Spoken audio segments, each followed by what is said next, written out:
exactly is the difference between misinformation and disinformation?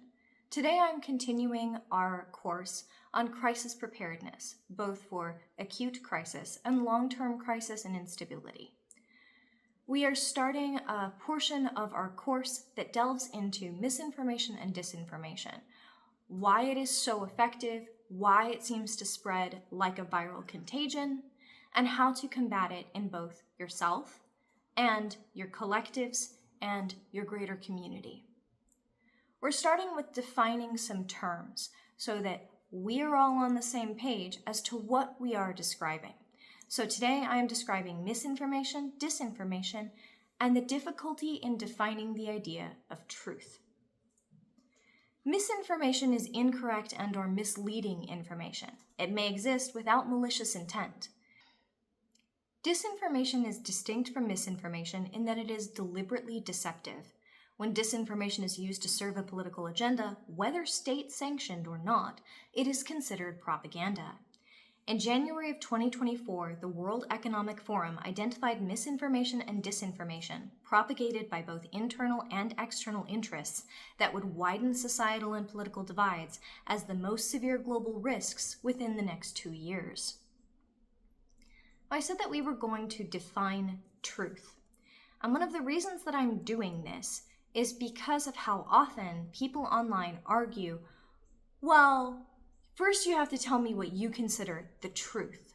First you have to define facts for me. So we are going to establish a definition of truth for the rest of this portion of our course, and we're going to use that moving forward. The basic definition of truth is that it is in accord with fact and reality. Although many would agree with this basic definition, the concept and nature of truth is debated.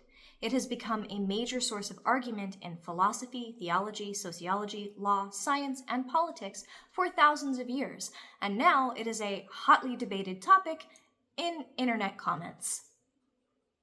Various theories and views on the nature of truth have been created. These include whether truth can ever actually be defined, what the criteria of truth is that would allow it to be differentiated somehow from falsity, and the role that truth plays in knowledge, and if truth could be considered to be absolute, etc. The correspondence theory of truth is the model that many people express, that truth corresponds to the actual or factual state of affairs. It stresses that there is a relationship between thoughts and statements and things and objects. The truth or falsity of a representation is determined in principle by how it relates to how accurately it describes things and objects. Thomas Aquinas stated this as, a judgment is said to be true when it conforms to the external reality. The major assumption in correspondence theory is that truth is a matter of observing some kind of objective reality and then representing it in thoughts, words, and actions. But correspondence theory starts to break down when it comes to issues such as cultural differences that influence perception of objective reality, personal biases, nuanced truths where multiple contradictory things can be true at once, and truths that do not have a measurable and objective reality. The coherence model of truth essentially claims that truth doesn't exist in a vacuum, but rather within the context of a system. The theory claims that the coherent system must lend itself to support itself, and all elements within it must lend support to each other. Therefore, for something to be true, there must be a complete and comprehensive set of concepts that support the validity of it. The basic idea is that the truth is a property of an entire system's interlocking propositions, and that any given individual proposition is only true if it is in coherence to the whole. There are variations of coherence theory that claim that the truth must cohere to the systems of logic, mathematics, science, etc. Coherence theory is quite common in academic circles, where people may debate multiple contradictory systems at once, such as in the case of quantum physics, or models of alternative geometry, believing that in studying the contradictions, a greater truth will be found. Practically, coherence theory often breaks down when applying it to the everyday world and to day-to-day situations. Coherence theory has also never really been precisely defined. It requires two or more beliefs to fit together and agree, but that would mean that the beliefs of any given individual are all true if all of their beliefs are just coherent with each other. Then truth becomes a subjective battleground, with each person's truth at war with someone else's. The pragmatic theory of truth basically claims that truth is confirmed by the results of concepts being put into practice. Truth had to be verified by the communities it affected so that it could be clarified, justified, refined, or refuted through active testing. The truths could be scientific, technical, sociological, philosophical, or cultural, but all would need to be corrected as they were put into practice until they were actually, practically true. A corollary to the pragmatic theory of truth, negative pragmatism, was defined and named by William Ernst Hocking. He claimed that what works when put into practice may or may not be true, but what fails when put into practice cannot be true, because the truth would always work. The testing in both is meant to incorporate knowledge from all human endeavors and experiences and to treat the universe as an integrated but extremely diverse system. I would say the major flaw in this theory is application. Human societies are extremely unlikely to work in this way to find the truth of things. The closest we get is the scientific community, and often their findings are ignored. And even then, science is not performed without bias and does not ever exist in a cultural vacuum. It can be used to distort, bury, or misuse truths that it discovers. Another flaw that theorists have pointed out is that nothing can be true until it is proven. And if that's the case, then there are no truths, because this kind of testing hasn't ever actually been performed. The social constructivist model of truth claims that truth is sociologically, culturally, and historically specific. It claims that truth is constructed, rather than relying on or reflecting any external transcendent reality. Perception of the truth would vary by time period, culture, societal role, social experiences, etc. Giambattista Vico put this into words as, the truth itself is constructed. This is extended even to the nature of the universe itself, as in the constructivist model, the truths of the universe are learned in accordance with our society's ability to actually understand them. So, for example, the truth of the universe to a Renaissance astronomer is very different than the truth of the universe to a modern astronomer. One of the big flaws is that it denies that there can be any kind of basic fundamental fact, including, for example, that something is poisonous.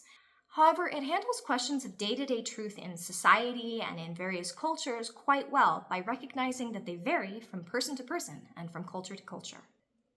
The consensus theory of truth basically claims that the truth is whatever is agreed upon by a group, but the group has to consist of more than one person. The fundamental problem with the consensus theory of truth is that it blatantly fails any test of practical application. It fails when truth needs to be a concept with any kind of objectivity and practicality. For example, should criminal justice cases be decided by the truth? The deflationary theory of truth claims that truth does not denote a real property, but rather a grammatical construct and therefore an error. As truth cannot be quantified or measured or proven to exist, it should not be considered a property that something can have. They claim truth is a convenient idea, but that it doesn't actually have any real existence. The model of logical truth claims that for something to be true, it must be true under all interpretations of its logical components and have no cases that could arise in which it would fail to be true. A logical truth, also called an analytical truth or necessary truth, must be true in all possible worlds and under all possible interpretations. It is contrasted to a fact, also called a synthetic claim or contingency, which may be true in only one specific world. There are two main models of truth in mathematics, the proof theory of truth and the model theory of truth. As an important note, I am simplifying both of these models because the level of formalization required in even defining the relevant theories is well into a doctoral level study of mathematics. The proof theory of truth in mathematics is what people tend to think of when they are considering formal logic in a mathematical context. Proof theory is in some ways a branch of meta-mathematics and is essentially doing proofs about and on proofs. The basic idea was that if it is possible to prove that the various formal proofs necessary for mathematics as we understand them to operate hold true in all finite cases, then we can say that they are, to some degree, objectively true. It turns out that this is not possible. For the curious, look up Gödel's incompleteness theorem.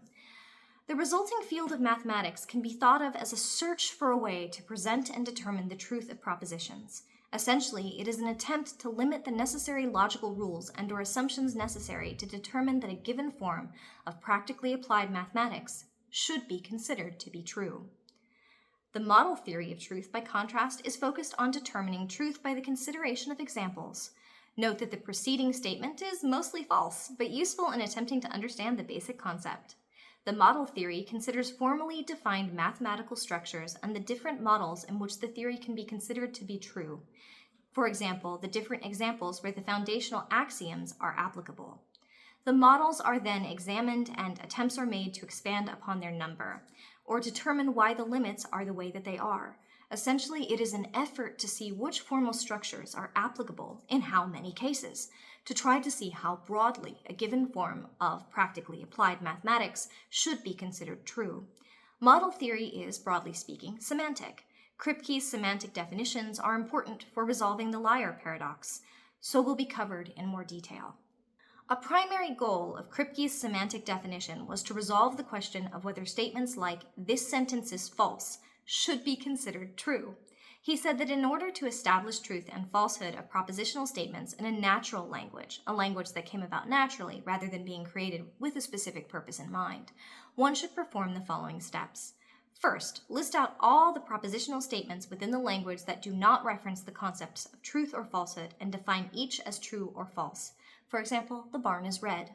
Then extend the set to include sentences that reference the truth or falsehood of any sentence in the previous set.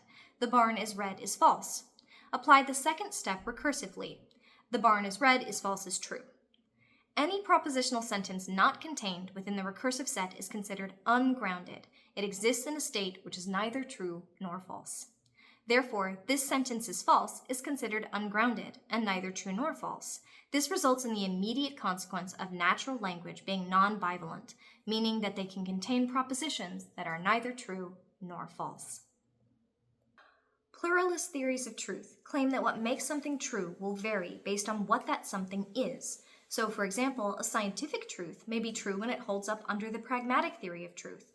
A cultural truth may be true if it holds up under the consensus model of truth. And an ethical truth may be true if it holds up under the coherence model of truth. For the record, for the rest of this course, we are using a pluralist theory of truth to define truth, in that we will use the appropriate definition for a truth or a fact based on what system it belongs to. So if something is mathematical, we will use the mathematical theories to define whether it is true or false. And if something is cultural, we will use the consensus model. And if something is about ethics, we will probably use the coherence model. We hope that this helps you understand what we consider to be truths and facts as we move forward into discussing the purposeful manipulation and presentation of non-truthful things as if they are the truth. I'm sure at some point you have had to consider what makes something true or false. Maybe you were arguing with a friend and you both had different memories of the same events. Maybe you were watching someone online say, "This is the truth," and you were going, "No, it isn't. Why would you even say that it is? How could you consider that to be true?" For you, which of these models of the truth do you consider most applicable to your daily life? Which one would you use if you were going to argue that something was true or false? You can answer in the comments below. For now, I'm going to move on to the subjectivity of truth. As I just said, I'm sure at some point you have argued with someone about why they believe something to be true that you know to be false, or seen someone argue, "Well, this is the truth from my point of view. This is the truth from my perspective." So let's talk about why the truth can be so subjective and about the illusory truth effect. I'm about to quote two people who I consider to have done the most evil in the world of just about anyone. However, I'm quoting them for a reason, because their methodology is being put into place right now as misinformation and disinformation is spread online. In Mein Kampf, Hitler said, "In the big lie, there is always a certain force of credibility, because the broad masses of a nation are more easily corrupted in the deeper strata of their emotional nature than consciously or voluntarily, and thus in the primitive simplicity of their minds, they more readily fall victim to the big lie than the small lie." Then Paul Joseph Goebbels, Nazi Germany's infamous minister of propaganda, added to this idea the importance of repeating it. If you tell a lie big enough and keep repeating it, people will eventually come to believe it. The illusory truth effect, also known as the illusion of truth effect, validity effect, or truth effect, or the reiteration effect, refers to the inclination of many people to believe false information if they are told it repeatedly. The phenomenon was first identified in 1977 by psychologists Lynn Hasher and David Goldstein during a study at Villanova University and Temple University. They asked a group of college students how certain they were that 60 trivia statements on general knowledge were true or false.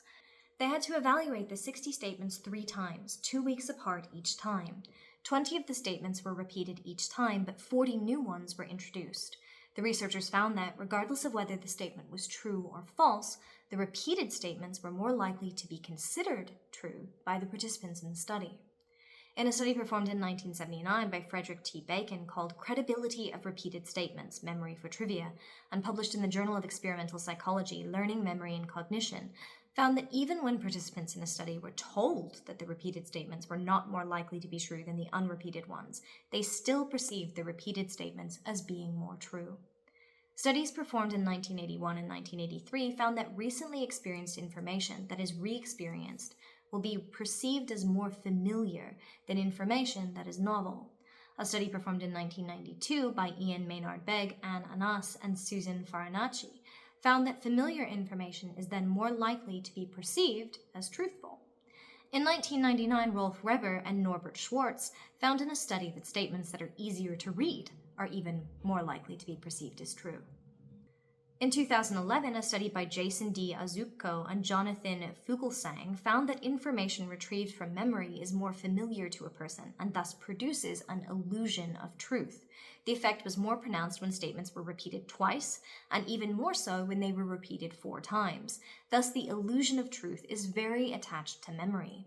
A 2012 experiment performed by Daniel C. Plage found that participants who were exposed to false news stories developed false memories of the events as having occurred. Disturbingly, in 2014, another study found that people judged the truth of statements by how easy to pronounce they found the name of the person making the statement.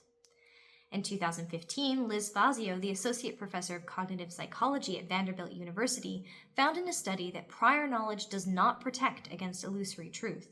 Participants in the research could be convinced of false information if it was repeatedly stated, even if they were correctly informed of the facts at the beginning of the study.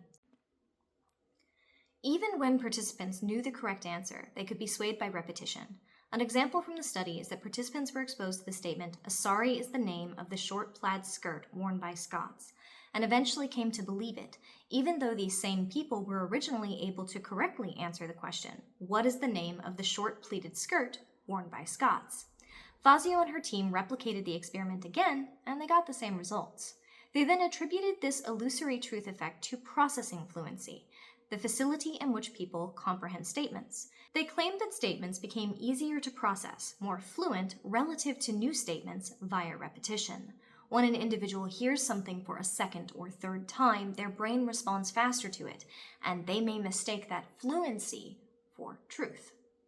In 2018, researchers at the Massachusetts Institute of Technology confirmed that previous exposure to fake news will increase the perception of that fake news that it is true.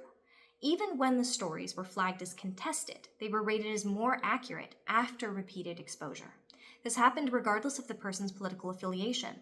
The headlines they used were in relation to the 2016 US presidential election, including headlines like, "Mike Pence, gay conversion therapy saved my marriage."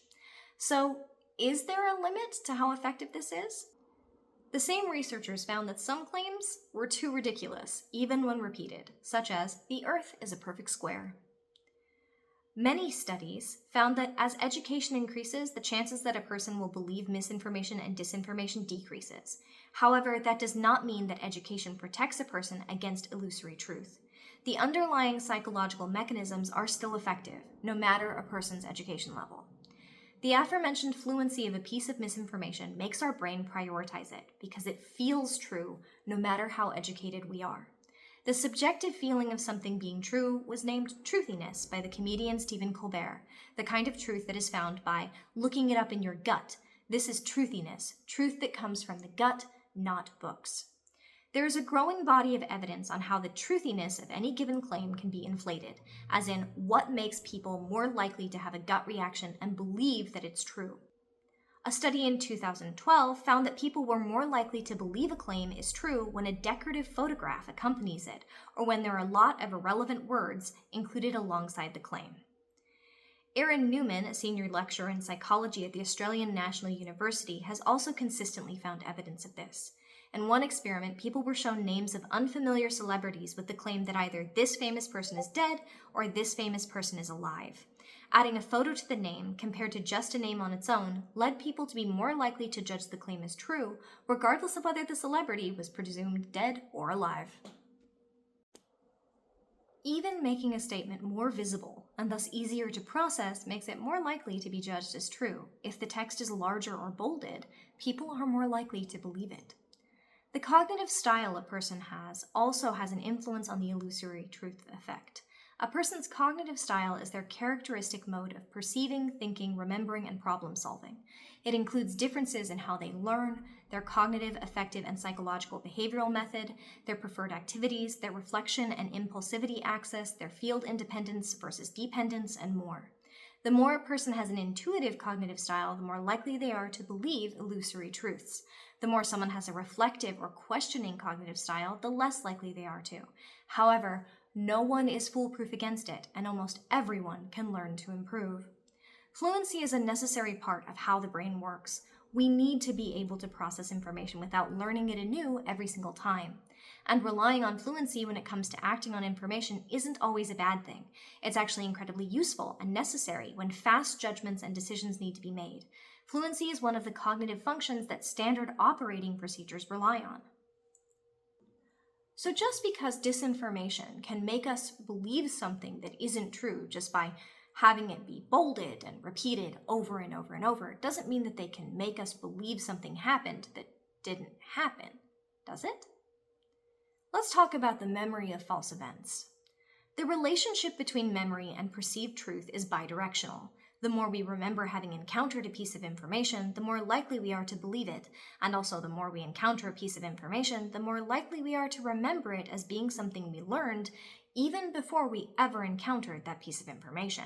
Our memories themselves are susceptible to misinformation. We can form false memories, recollections of things that did not actually happen, or recollections that had happened slightly differently than it actually happened. Elizabeth Loftus, the professor of psychology at the University of California, Irvine, is a complicated figure to cite due to her questionably ethical testimonies on the reliability of human memory and her consultations on hundreds of legal defense cases, including the Ted Bundy and the Harvey Weinstein trials. But she is the world's leading expert on the misinformation effect. In 1975, Elizabeth Loftus and John Palmer conducted 2 studies on the effects of language on false memory.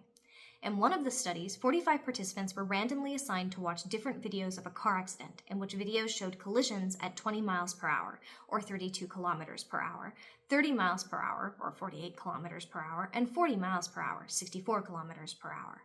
They were then asked to answer a question about how fast the cars were going when the collision occurred, but the verb used to describe the collision varied. So the sentence might be, about how fast were the cars going when they smashed into each other, or it might say bumped, collided, hit, or contacted instead of smashed.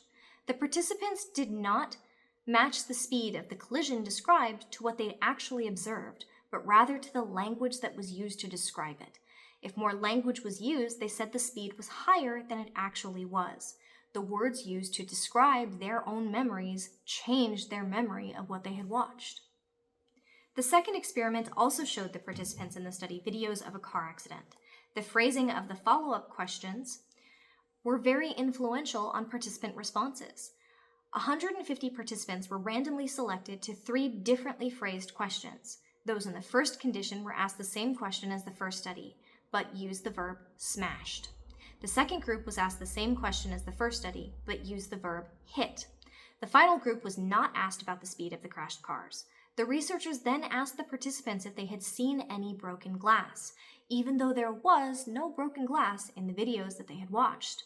The responses to this question found that whether the participants recalled there being broken glass not only heavily depended on the verb used, but a larger sum of participants in the smashed group remembered that there was broken glass. The phrasing of a question can alter memory recollection. Further studies conducted into how language affects memory have found that different scenarios require different language in order to produce different memories. The words bumped, hit, grabbed, groped, etc. may influence memories of assault. Presupposition and implications through chosen language can also affect memory. If a person asks, "What kind of weapon were they holding?" rather than "Were they holding a weapon?" bystanders are more likely to believe that a person was armed, even if they weren't. Even small adjustments, such as saying "the" instead of "an," can have this effect. Did you see the weapon versus did you see a weapon? Just as people are more likely to believe false claims if they are accompanied by a picture, people are more likely to form false memories if shown visual images that somehow support them. To investigate this, Pickrell and Loftus also conducted the Bugs Bunny studies in 2003 and 2005, where they showed participants a fake Disneyland pamphlet with the title "It's Time to Remember the Magic" and activate childhood memories of visits to Disneyland. But the pamphlet featured Bugs Bunny, who is a Warner Brothers character and not a Disney character. After the exposure, however, about 25 to 35% of the participants claimed to have met Bugs Bunny at Disneyland, and 60% of those who remembered him remembered that they hugged him. Strangely, people are more likely to recall things they've seen on a video of events accurately than they are to remember events that they themselves witnessed accurately. In 2021, a group of researchers examined false memories related to the 2016 Brexit referendum. In the experiment, about 1,300 participants from the UK were asked to read 6 news stories, 2 of which were fake. One of the fakes involved local election tampering, and the other was a fabricated WikiLeaks report about illegal campaign donations from foreign entities. The fake news stories were identical, but for one detail. They blamed either the Leave campaign or the Remain campaign. For the 2 fake stories, participants were randomly assigned to view either the Leave or Remain version. The authors found that each false story was remembered by 22 to 35% of participants, with 44% claiming to have remembered at least one of the false articles. Importantly, Remain voters were more likely to recall fake news stories that blamed the Leave campaign of wrongdoing, and the Leave voters were more likely to remember fake news that implicated the Remain campaign.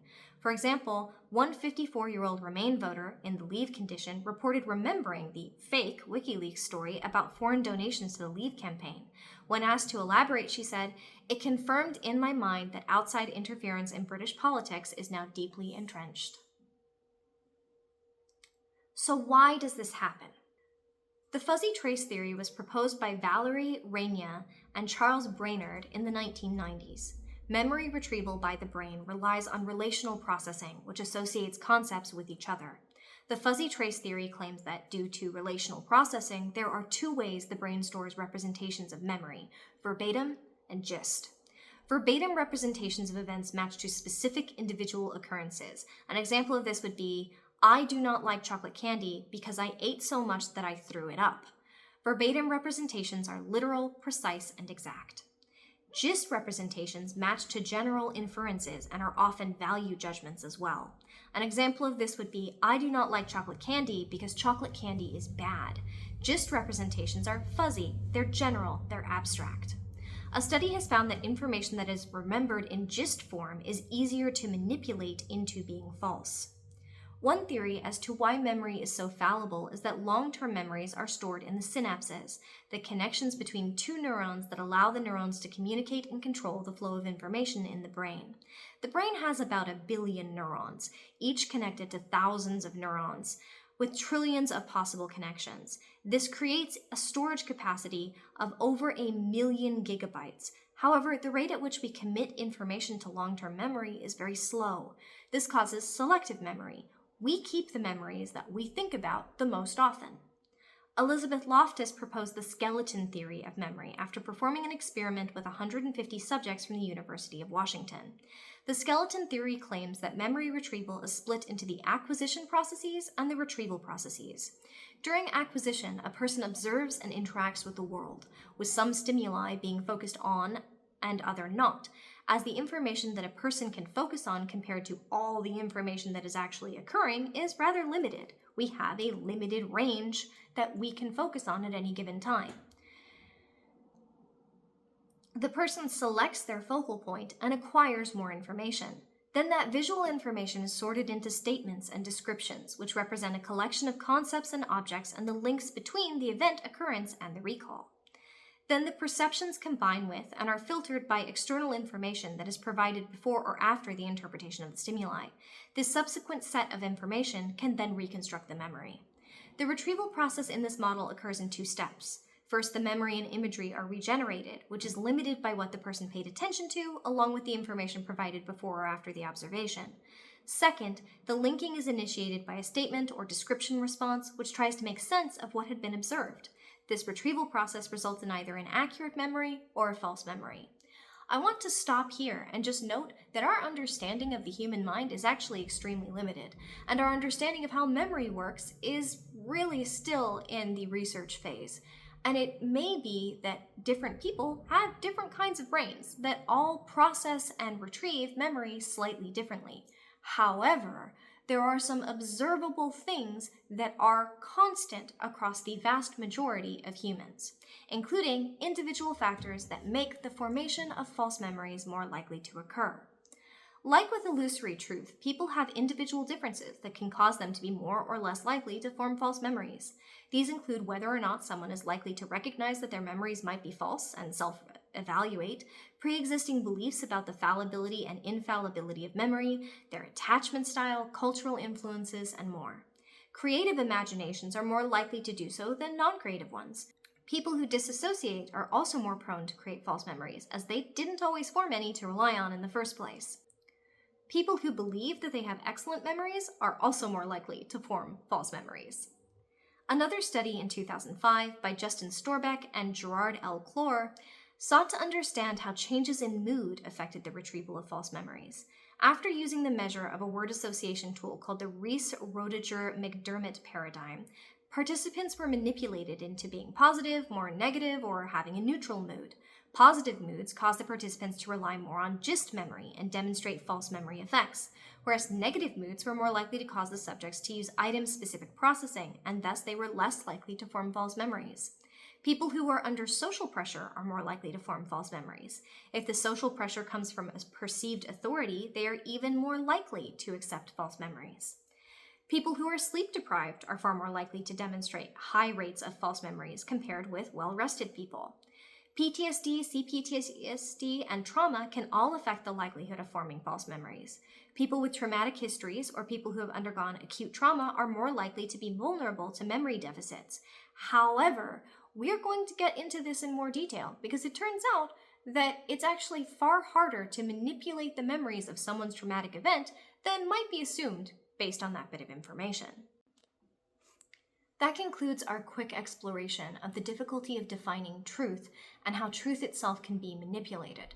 However, next time we're going to get into why this is so effective and things about predictive brains and cognitive bias and confirmation bias, and what about a person would make them more likely to rely on their cognitive biases rather than to question the misinformation and disinformation they're being exposed to. In the comments below, share a truth that you believed for years and years and years just because it was repeated to you over and over and over again. Maybe in school, you were told that something was true over and over and over, and then you got out into the world and started exploring it on your own and found out that it wasn't true. And is it hard for you to remember that it isn't true because it was repeated to you so often? Or maybe you could tell me something that you see repeated again and again and again, really loudly and really boldly, and maybe you recognize it's not true, but you know that other people are falling for it because it's really bold and it's said often. Okay, be safe out there, everyone. See you next time.